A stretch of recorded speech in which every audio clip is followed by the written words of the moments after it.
劉璇同姜大衛忘年戀啊！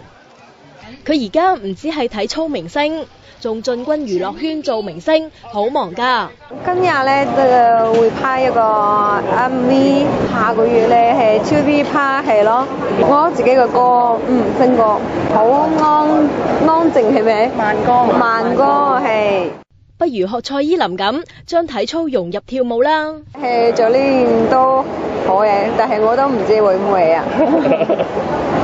開演唱會嘅時候可能會咯，我夢想有一樣咯。佢尋日同國家體操名將出席活動，就話嚟緊第一次拍劇，會同姜大衛有感情線。咩男仔都 OK 嘅，因為張哥同我嘅年紀都好係，你明啦 ？OK 未？所以我覺得好好玩啊！我覺得佢都好人好好啊，好有趣，好頑皮啊，應該講。睇嚟唔會有代溝啦。